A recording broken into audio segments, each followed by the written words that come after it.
sick last time? No, we sold them all.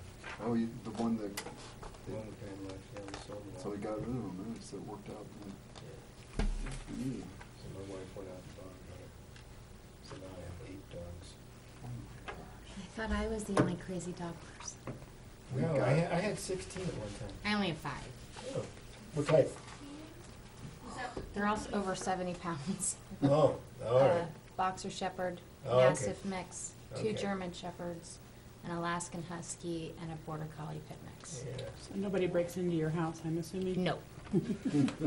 No, that and Not more than once. my Yeah. my internet signal is infidels, and big American flag, and a don't tread on me. So yeah, I don't think people want to break into my house. I just now Ted Cruz suspended his campaign. Really? Yeah, Yeah, well, just read it. Crazy.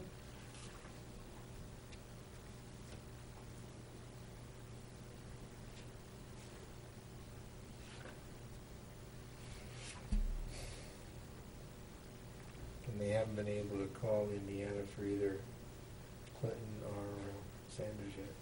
Really, that close, huh? Yeah. What a great divide. I mean, what? Wow. Hello, all. How you Hello. doing? Cutting it close.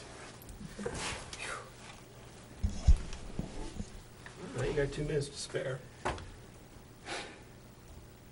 Hallelujah.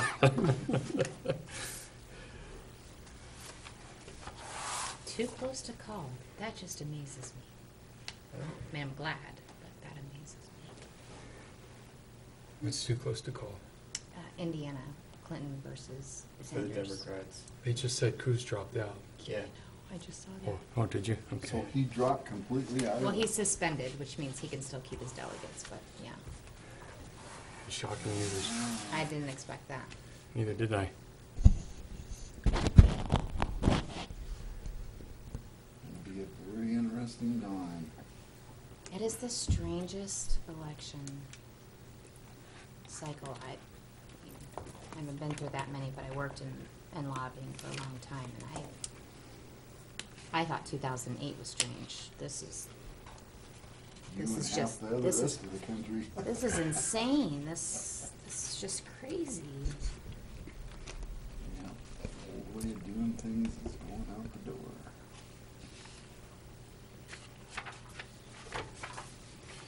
All right, are we ready, folks? I'd like to call to order the Tuesday, May 3rd, 2016 regular meeting of the Chino Valley Planning and Zoning Commission. Mr. Bacon, would you lead us in the pledge? Yes. I pledge allegiance to the flag of the United States of America and to the republic for which it stands, one nation, under God, indivisible, with liberty and justice for all. All right. Roll call, please. Annie Lane, Here. Michael Bacon, Here? Julie Van Woffen, Here. Clyde Baker, Yep. Gary Pasiak, Here. Charles Merritt, Here. and Florence Sloan is absent this evening. All right. Moving to item 4, the minutes. Would like to, if anybody has any comments on the minutes as they're written.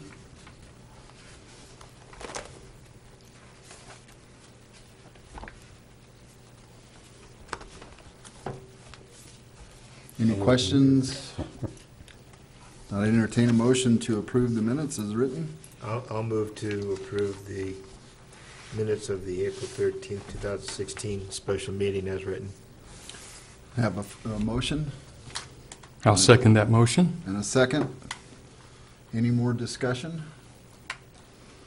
All in favor? Aye. Motion carried. Staff reports. Yes, good evening, Commissioners. I regret to inform you that James is homesick, so you are stuck with me this evening. Oh, dang. I know. All right. We'd like to open up the public hearing portion of our meeting. Item 6A, consideration of possible action to hold a citizen review of proposed amendments to the Unified Development Ordinance of the Town of Chino Valley, Section 4.21, sign regulations.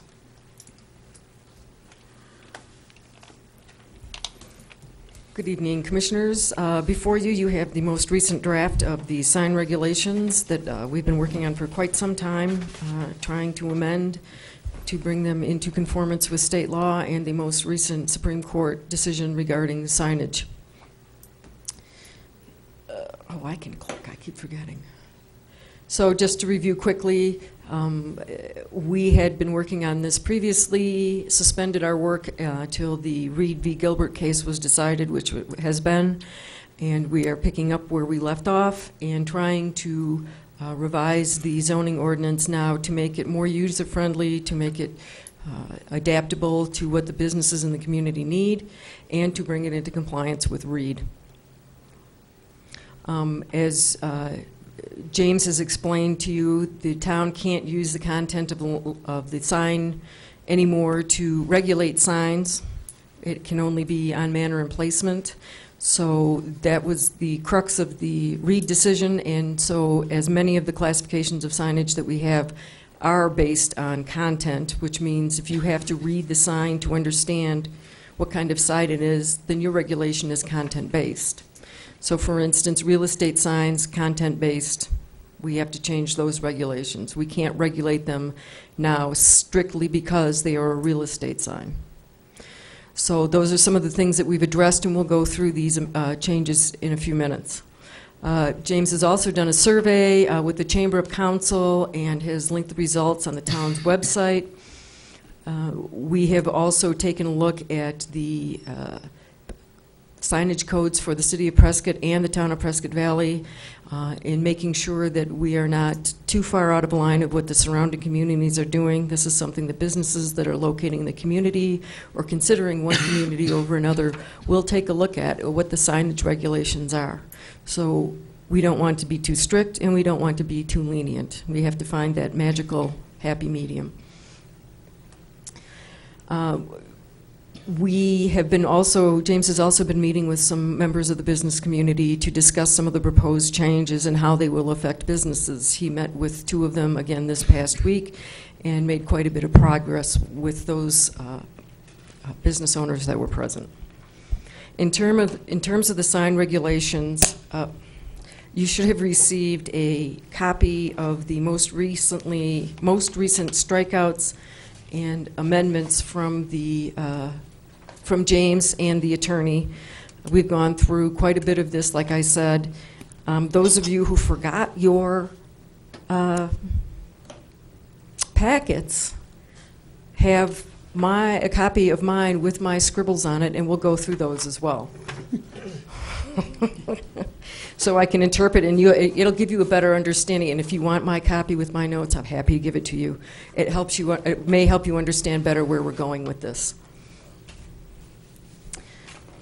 Again, we've had lots of sign committee meetings.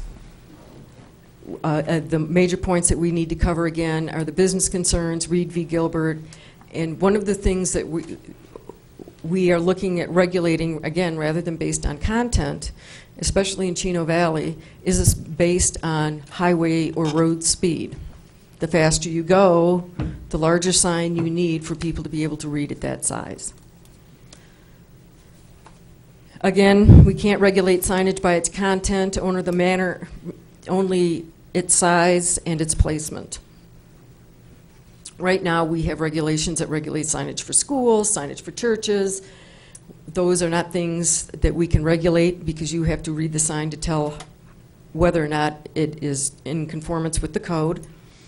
In fact, the attorneys have gone so far as to say that we can't regulate menu boards at drive-through restaurants because they are menu boards, because you would have to read the sign to figure out that there are menu boards, and now you have to regulate them. In fact, what we've done in here is consider them to be additional freestanding signage for drive-through restaurants. And signage is something that's I shouldn't say, well, yeah, pretty much continually in front of a court somewhere where someone is challenging it. Given the expense that Gilbert encountered with going to the Supreme Court, the town attorney is very sensitive to keeping whatever amendments the town adopts in conformance with Gilbert and the decisions and advice that were given by the majority in the Gilbert case, and several others that have preceded it. So if you look at the packet that you have, it starts with the purpose. We've gone through some general sign regulations and edited those. Did anybody have any questions on the first page? I do. Yes, sir. It says obstructs a free and clear vision of traffic. Is there somewhere in the code an illustration of a vision clearance triangle, or does it come out of Public Works? Comes out of Public Works, out of Okay. the highway standard. Thank you. Mm-hmm. Okay, so let's flip to the next page. Again, we've eliminated quite a bit of text from this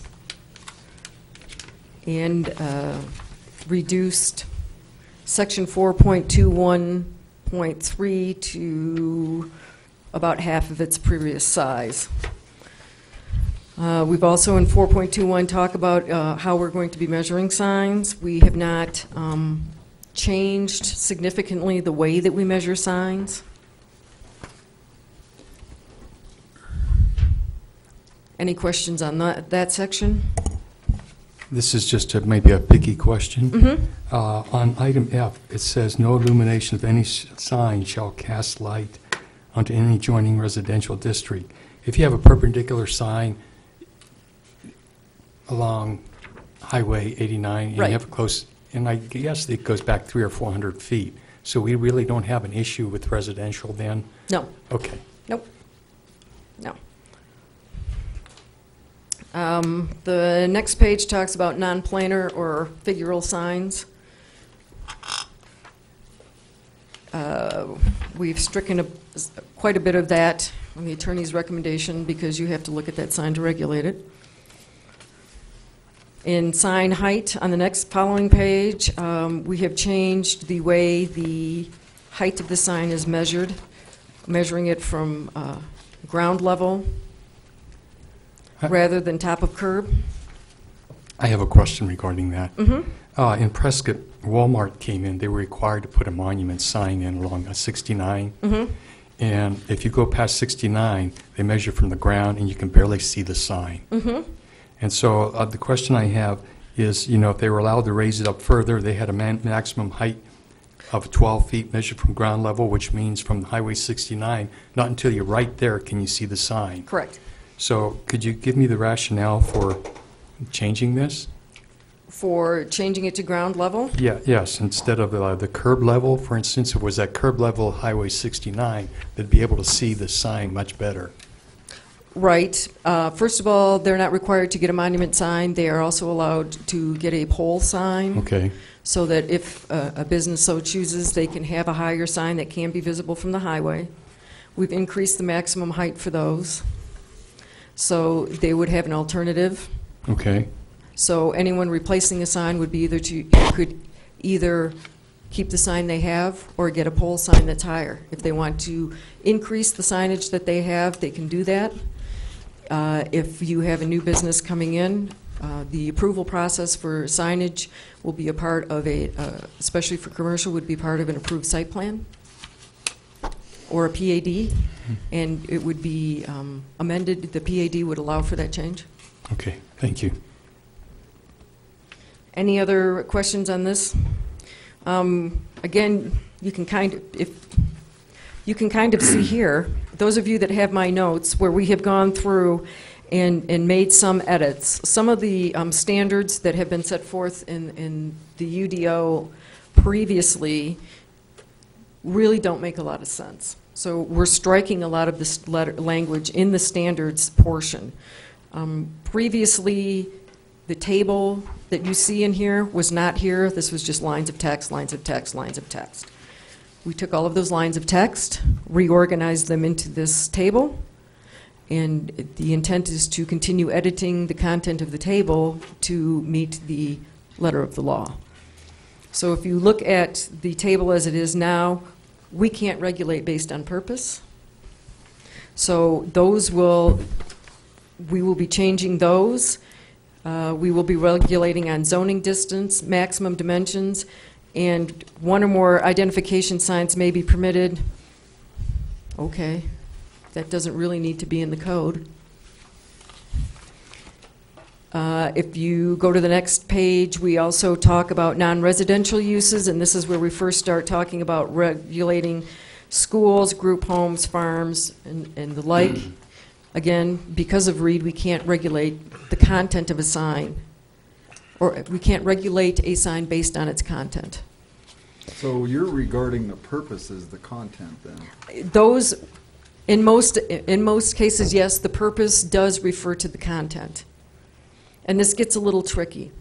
So the way that we are going to approach it is, rather than have a ton of regulations, those uses by right or permitted uses are entitled to the signage that we have in the tables. Whatever the commission decides to refer to town council for approval. Those uses that are by conditional use permit, as a condition of their permit, we will be approving signage. So we're not going back and forth and back and forth and back and forth. When somebody comes to you with a conditional use permit, I want to start a bed and breakfast, I want to have it here, this is what I'm going to do, and I want this sign. The standard rules that we would apply to the other zoning districts would be where we'd start. 16 feet, a square feet is a little large for what you're asking. We can approve 4. Or 16 feet, geez, that's a pretty high traffic area. Maybe we should approve more. So rather than setting forth a strict standard for those conditional uses, we can better tailor the signage that they need to their use in their location. Does that make sense? Okay. Proceeding with freestanding monument signs. Again, we would be doing the same thing here. We will be talking about the maximum square footage that you would be getting for a use by right in specific zoning districts. So for instance, 32 square feet, 6 height maximum for MR1, which is multi-family residential, or MHP4, mobile home park, 4 acre minimum. This is the max signage that you were going to get. Now again, the list that you see in the standards, we have not parsed everything yet, but you can see some of the language in here is really unnecessary. Signs should be located near the main entrances and may include the name and/or logo of the development. Well, it's up to them where they want to put the signs. Logic dictates that you would want it at an entrance, but if they want to put it in the middle of the park, it may be ineffective, but that's where they can put it. It's not up to us to tell them you have to put it at the entrance. That's up to them to decide where they want to put it. Street address numerals must be in a contrasting color and/or material from the color or material used for the background for the numerals on the sign. Fire code requires that they have numbers, and I think they have to be 4 inches high, on their building so that it's identified. We don't need to require them to put it on their sign. Again, if they want to put it on their sign, they should be able to, but there's no reason for us to require it.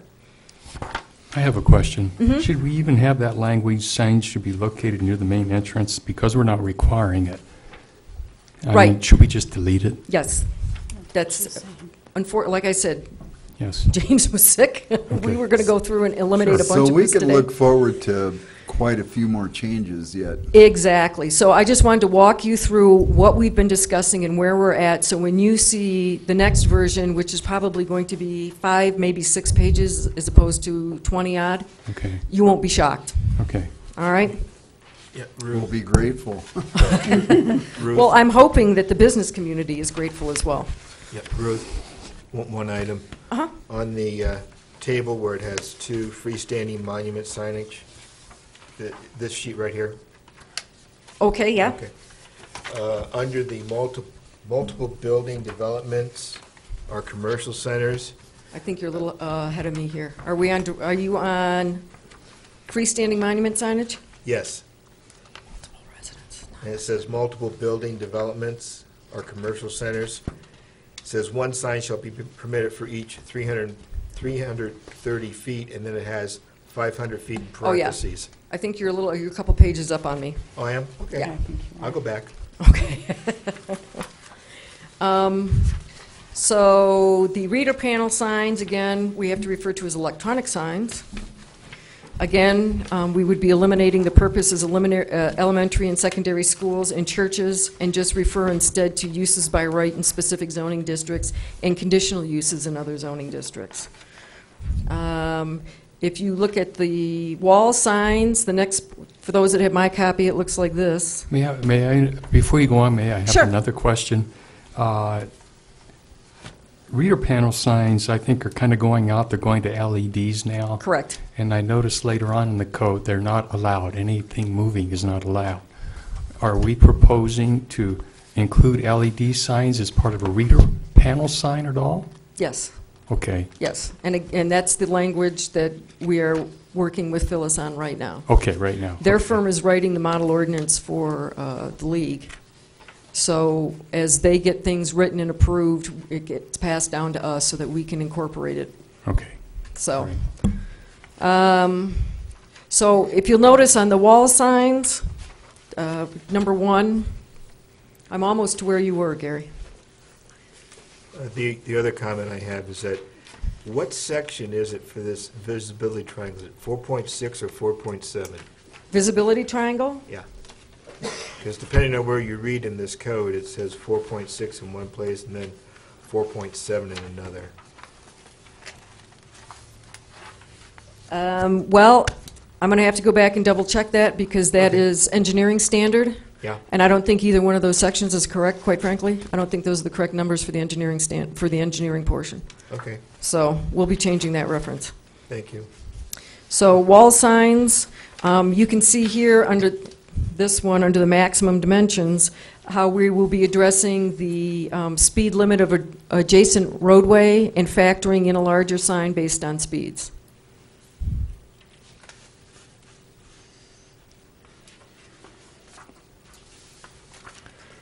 This is, James has also carried that through to the freestanding monument signage that Commissioner Paziak was referring to a few minutes ago, and you had a question about that?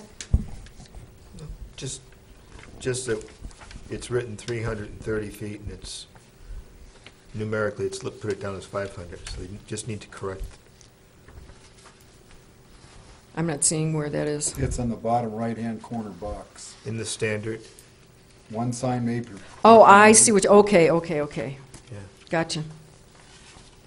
Yes, right. No, that doesn't make any sense.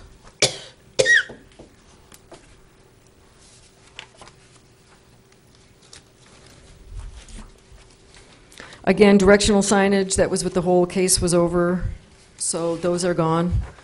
The directory signs, those are signs that are mounted to the wall on an exterior of a building to tell you which office your dentist is in. We are going to be adding that square footage for a directory sign to the actual wall signage so that somebody can make include that sign if they so desire. That area is already included in their signage allotment.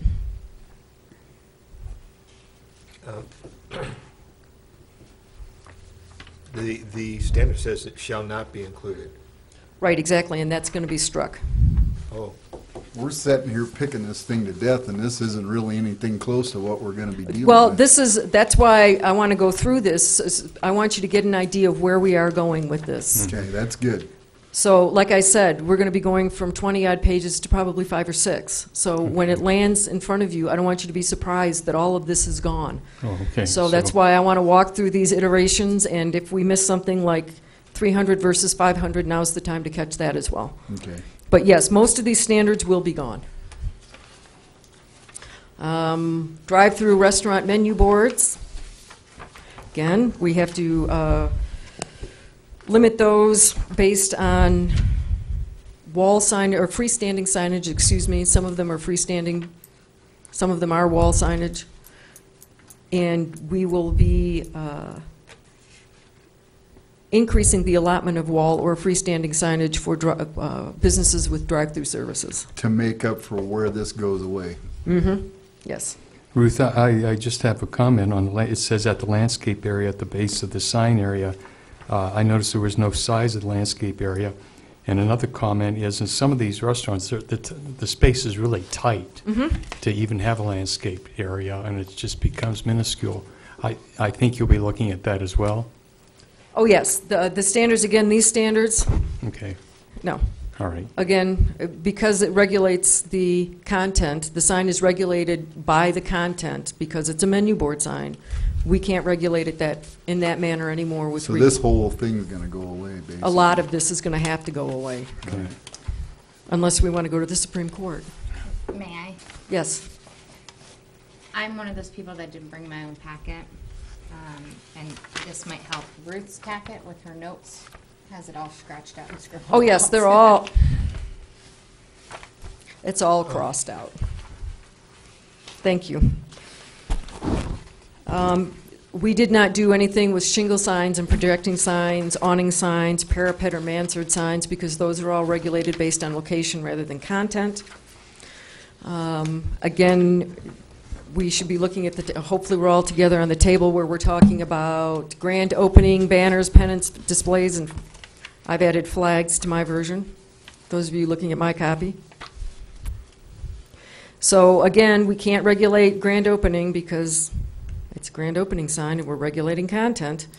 So what we will end up doing is regulating banners, pennants, flags, and displays. No matter what they're for. No matter what they're for, allow a fixed amount of square footage, a specific number of times a year. If they want to have it a grand opening, if they want to have a grand opening once a quarter, all right. You just can't exceed this sign at this size. A-frame signs, I don't foresee a lot of modifications to those because right now they are not regulated based on content, but rather size and material. Yes, did you have a question? Yes, I do. Do we see that many A-frame signs in Chino? We do usually at the corner of 2 North and Okay. 89. They sneak them out on weekends. Oh, the reason I'm asking is because at the speed limit people are traveling, can they really see Right. the small A-frame sign? They're not effective.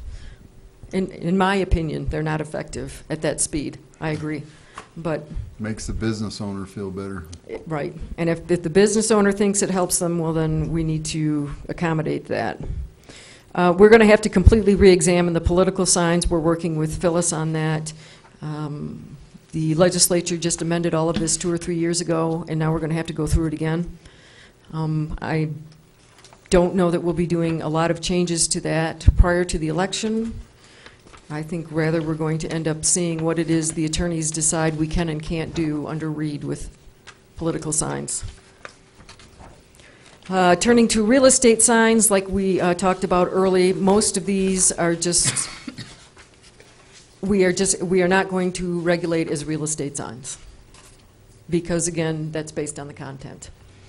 So when we're talking about, and if we flip to subdivision signs, which are on the next page, and we talk about permanent signs and temporary signs, the better approach is to regulate this type of signage as part of an approved site plan review, as part of a PAD, a planned area development, as part of a plat approval, as part of a development agreement, rather than try to regulate them here in the sign code, because again, if we're talking about regulating a subdivision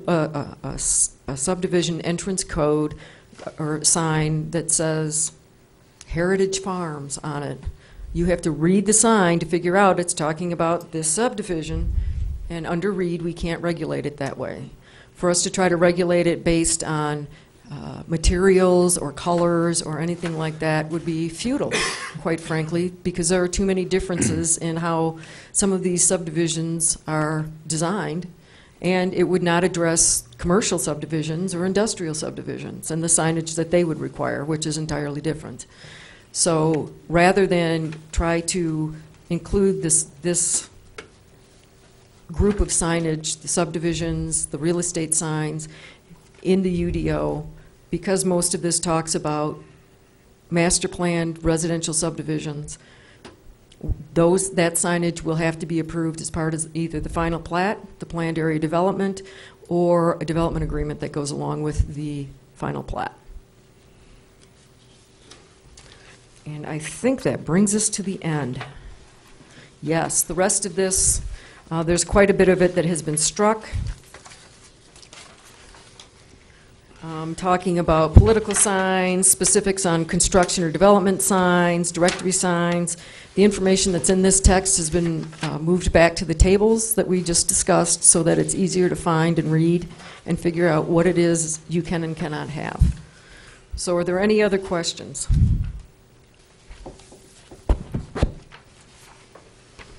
It'll be interesting to see the next revision. Then we can really sit down and figure out if it's the right thing to do or not. Right. Okay. Yeah, the next revision we will be doing at the next meeting in, God, this is June. This is May already. So June, James will be back with a different version that we will be sending to you for review so that we can get underway with that in June. But I think the end result is a sign ordinance that is easy to understand, makes sense, and is not over-regulatory, but yet not under-regulatory as well. Anything else? We need a Yes. motion to move it to the next meeting. Next meeting, yeah, I think we're going to need well, no, next meeting is the public hearing. Yeah, public hearing. And I believe that's already been, well, I don't think that's been posted yet. I don't think that's been published. So if you want to make a motion, Well, it except I says- think that. In our notes, it says consideration of possible action to hold a citizens review. Right, So we would need a motion. that's what we're doing right now, Okay, so this is it. This is Not it. The next meeting will be public hearing. public hearing. Okay.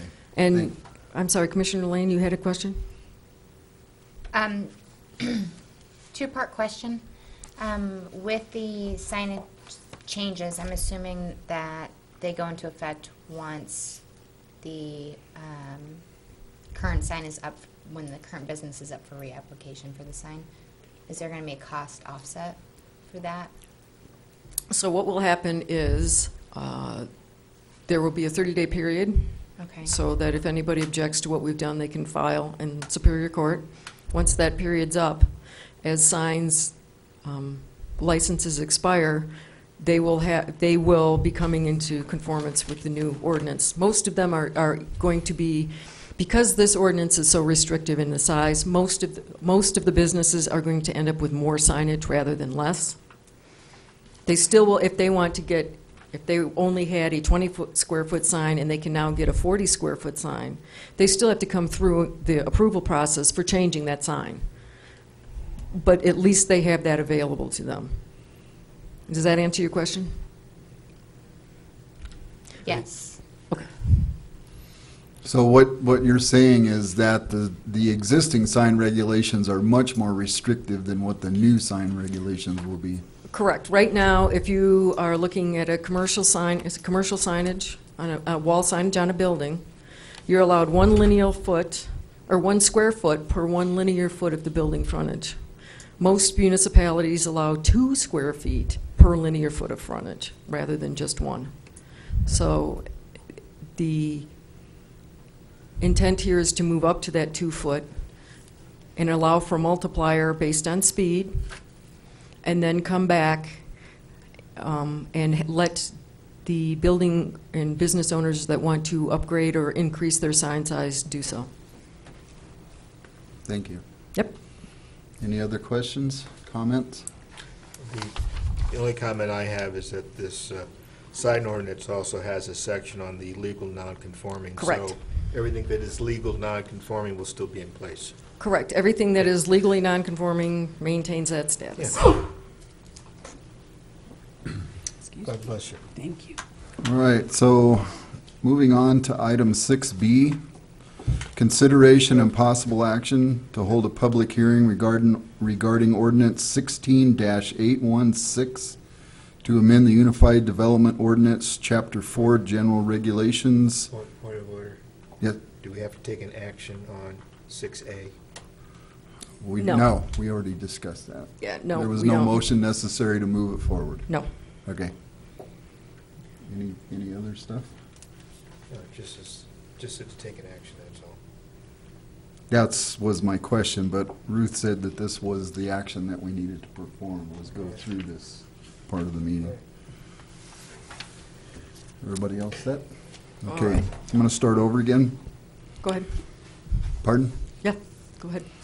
Consideration of possible action to hold a public hearing regarding ordinance 16-816 to amend the Unified Development Ordinance, Chapter 4, General Regulations, Section 4.31, Medical Marijuana Dispensaries, Cultivation, and Infusion Facilities, to require a 500-foot separation from the edge of the right-of-way of State Route 89. Okay. So again, this is yet another proposed amendment to the medical marijuana regulations. Currently, the separation requirement for medical marijuana facilities is 500 feet from any school, public or private, which is the state law.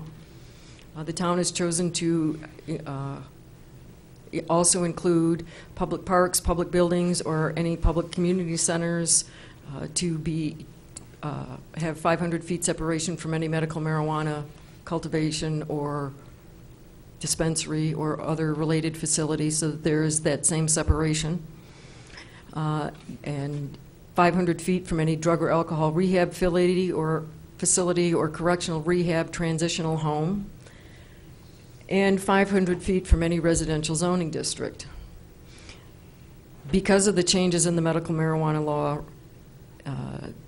since it was adopted in 2010, one of the original regulations from the Arizona Department of Health Services was that after 3 years, these facilities can move literally wherever they want. They were tied to their community health assessment areas for a period of 3 years, and then the state has freed them to move wherever they want. There's no longer a limit per CHA or community health assessment area. There's no limit to how many per CHA anymore. And that is that up until this point is what has kept them distributed equally almost throughout the state. Of course, there's higher concentrations in areas where there's higher concentrations of population. But for all intents and purposes, each CHA in the state had the opportunity to have one. The issue that we face now is that it is entirely possible for another dispensary to move into town. It is possible for the one we have to relocate. It is possible for the one that we have to leave, and we would have none. In order to further regulate the placement of these in town, it has been proposed that we include a 500-foot separation from 89. We have one dispensary on the highway right now. Any others would have to be located 500 feet off of 89 and still meet all of the rest of the separation requirements, the 500 feet from residential, the 500 feet from any public park, public building, schools, and so forth. Again, the state has used this CHA system to distribute the cultivation and dispensary and infusion facilities throughout the state. The 3 years is up. They can now move around the state as they wish. This is a map of the CHAs that the state uses for their community health assessment areas. You can see that we are a part of this one, I believe. I can't. No. So you can see that they're concentrated, again, where the population is concentrated.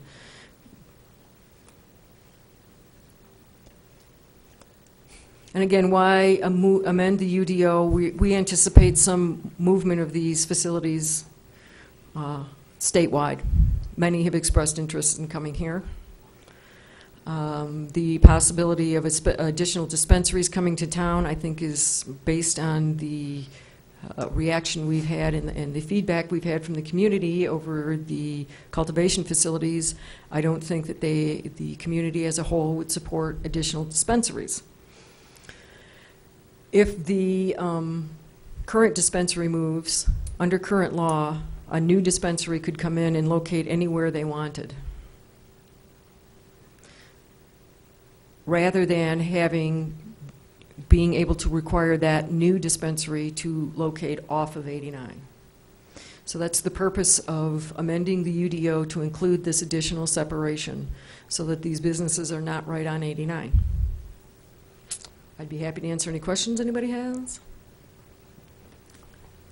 How is a dispensary classified as far as zoning is concerned? Is it just a commercial zoning? It's retail. Okay. Yep, commercial.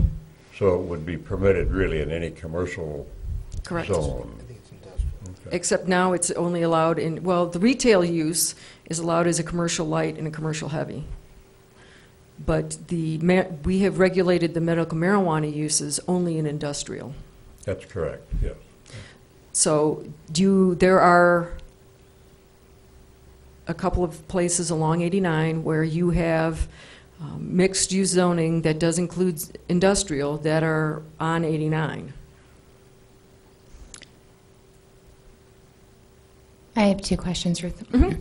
The current dispensary that we have on 89, is that grandfathered in Yes, it's a Okay, so legal it would be a legal non-conforming use. until they move out? Correct. Okay. Second question, in anticipation of recreational marijuana being on the ballot and possibly being approved, does this also apply, or are we going to have to go through all of this again for recreational? I have seen one of the initiatives going to the voters for medical marijuana regulation for recreational use, read through it.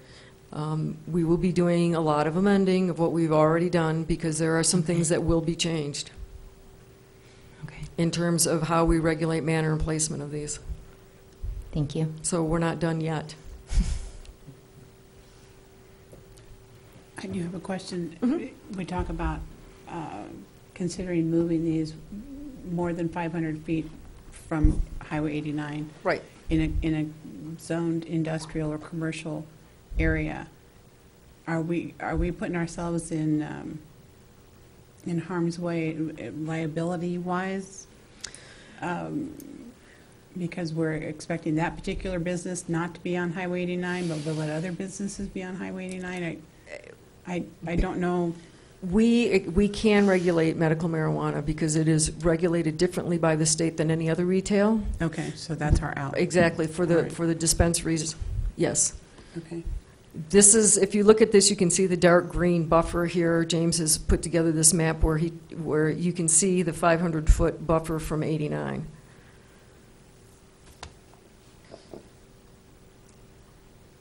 Again, we'll be seeing significant changes depending upon what happens in November. But we have to, we have to allow for legal uses. We can't zone them out. That's exclusionary zoning, and that's illegal. That's what I was asked. Right. Trying to figure out if we were doing that. Right now, we have one. It has a location, so we are not excluding all of them. We are simply increasing our regulations for where they can be placed in town. Okay.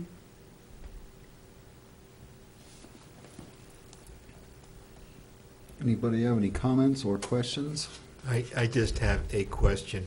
Why is there a break from Bethany north and then it starts to pick up again. Right, that's county, that's the That- oh, town. Okay, that's county. The all right. town does that, yeah. So they could locate in the county. They could locate in the county. All right. They can't locate in the town. All right.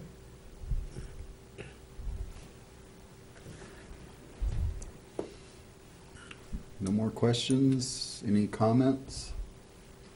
I have one comment on this. I'm not in favor of restricting the location of the dispensary. It seems to me that that's a different problem than the manufacturing or the growing of the marijuana. It's a commercial business. It's not some place that people come to loiter.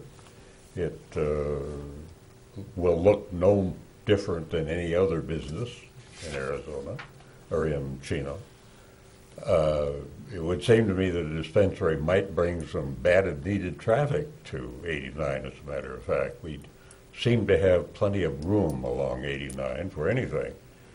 And not only that, it seems to me that we're discriminating against the people that need to use the medical facilities. I've been assured that medical marijuana does indeed solve some problems. I don't see why we are saying that they're second-class citizens. We don't want to see them on a main street. We don't have anything to do with them. I think that speaks poorly of the city, and I think it's entirely unnecessary. Thank you. We, again, the pushback, I don't think that it's so much as discriminating against them as it is regulating how many we get in the community. And I think that that's a fear of a lot of what a lot of people have. I understand your sentiments about them. I don't, it is not our intent to, certainly to treat anybody as a second-class citizen. It really is not. I can understand that that's not the intent, but it seems to me that's exactly what we're doing. Thank you. Just to kind of recap a couple of things, it seems like we're sitting here tonight because the citizens of Chino Valley decided that they did not want to have more medical marijuana facilities of any nature. We've had several meetings about this so far, and there are possible medical benefits. In fact, I would say there probably are medical benefits from medical marijuana. But I think the citizens in this town really don't want to be known as the marijuana capital of Arizona. And they spoke that very clearly in the meetings that we've had here. I think that the one facility that we have is plenty sufficient for the needs of the town. And if those folks decide to move somewhere else to greener pastures, you know, that is a business decision that they've made, and they're probably only here now anyways because of the way the state law was set up, would be my personal opinion. So I agree that they have a right to be here, but I also believe we have a responsibility to move forward the desires of the community. And I think this is one of the steps doing that. So, does anybody else have any other comments? The only comment I have is that under the analysis, the staff tells us that there's currently no industrially zoned properties adjacent to State Route 89. 300 feet back from 89, south of 1 South, on the east side of the highway, there are 25 acres, 20 acres, I think, that is zoned commercial heavy / industrial. And under that zoning designation, you could have another facility there. It may not be. So this analysis is not correct then? No, what he's saying is that there's nothing abutting 89 right now, but there is within a 500 foot. That's why the 500 feet. In other words, it's one property over from the highway, but it's within the 500-foot distance. Correct. Well, as I understand it, this is to discuss the possibility or the probability of holding public hearings. Is that correct? Correct. I think that a public hearing is definitely required on this. I'm not quite so sure that the entire citizens of Chino Valley would support it. That's why we hold them. I mean, reading the analysis, it says this ordinance is just in case a property located on 89 is rezoned to industrial for another purpose and then sold. This is a safeguard in case a property is zoned industrial for Yeah. another use within 500 feet of the highway. I Uh-huh. think what he's trying to say is that we have property that is within 500 feet of the highway. Yep. That could be rezoned to industrial.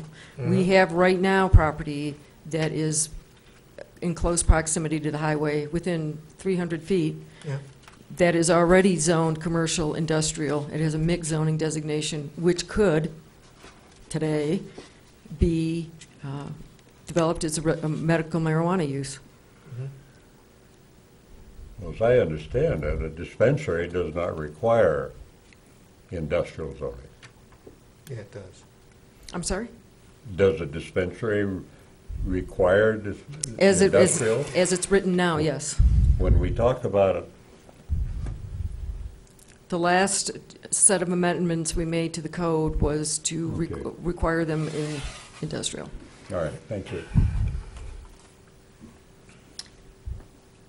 One more question, please. Mhm. 500 feet from the edge of the right-of-way, is that to the building or the door?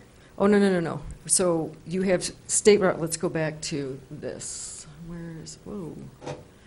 So when we measure, ADOT has a right-of-way of varying distances along 89 in town.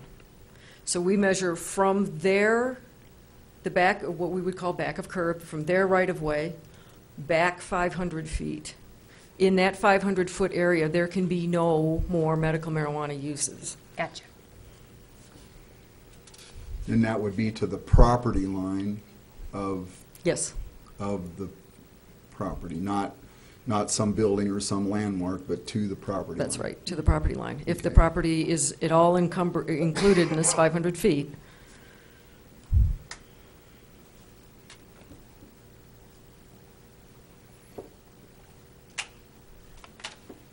Any other comments? Okay, I would like to entertain a motion, please. Mr. Chairman, I move to, are we moving this to a public hearing at the Planning Commission or sending this on to council? I'm a little unclear. this is the public hearing. So this would go to the council then? Right, the recommendation is to either send it on to town council with a recommendation for approval, recommendation for denial, or table it to another meeting for further consideration. Mr. Chairman, I'd like to recommend that we approve ordinance number 16-816 to send on to city council, town council. I have a motion. Do I have a second? Second. Wait a minute. I have a motion and a second. Are you recommending approval or denial? Approval. Thank you. Yes. I have a motion and a second. Any discussion? I have a comment. If this is the public hearing, where's the public? It wasn't publicized as a public hearing on marijuana, or I think that we would have had people here. No, it was published as a meeting on marijuana. The exact reference that you see here is what was published in the paper as a public hearing. So we've followed every rule, dotted every I, and crossed every T for this to be a public hearing. Yes. Otherwise, we would be having a citizen review or just regular review. I don't see how the public's concerned about where they are if there's nobody here, but that's just me. Okay, any other discussion or comments? I think perhaps those that really oppose any kind of medical or marijuana facility, I'm going to drop the word medical because marijuana facility in town kind of feel that they lost the battle. And because there was only so much the town could do based on what the state's already enacted. And so I think a lot of people have just kind of given up. That's my- entirely possible. That's my personal opinion. I think the town council meeting will probably have a little bit more population to it. Probably. There's more press there. Okay, so any other comments? Discussion?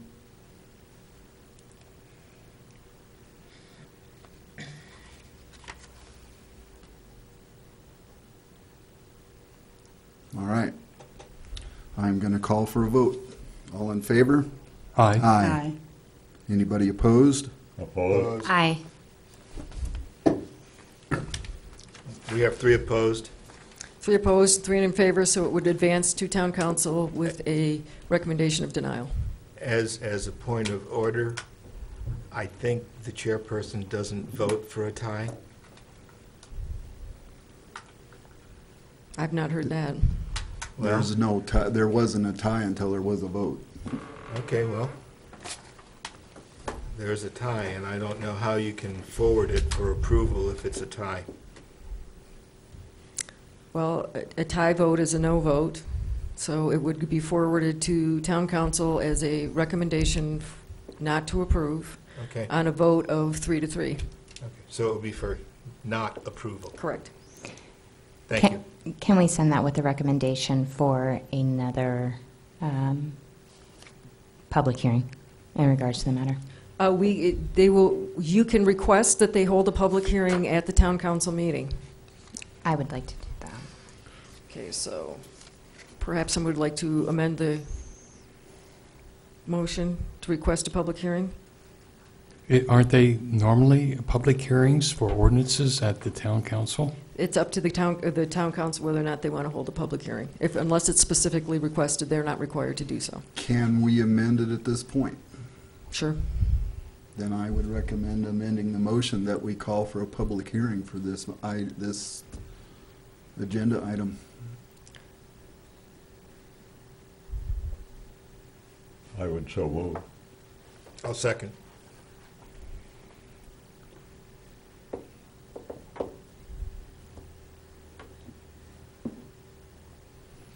Okay, so having done that, do we need to vote again? Yes. Okay, so any discussion? Any comments? All in favor? Aye. Aye. Now, be And- careful. and the- I'm gonna make a comment here. Don't get confused. If everybody votes aye on this, then we just voted for approval. That's. Okay, so we'll have to make a separate motion, I- Well, because we can't tie the two together and have everybody vote yes, You're correct. because that means we approve and move it forward. Am I correct? You can make, the motion was for approval forward to council with a recommendation for approval and require another public hearing. So we can consider the public hearing action separately. All right, then I think we should do that, because Yes. I'm certain the board's feeling is not unanimously aye here. Right. Okay, so, you're gonna have to help me out here. Motion, The motion, the original vote should stand. Can we make another Yes. motion But to the- call for a public hearing? let's do it this way. The Planning and Zoning Commission recommends and requests that the town council hold a second public hearing. And that would be a separate motion, correct? You don't even have to have a motion, you just have to have a request. It takes a request from an interested party.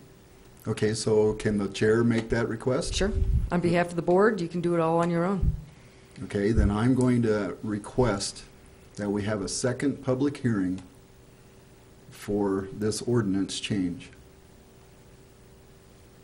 At the town council meeting? at the town council meeting. Not to just have a vote by the town council, but for there to be a public hearing for that. Correct. Yes. Excellent.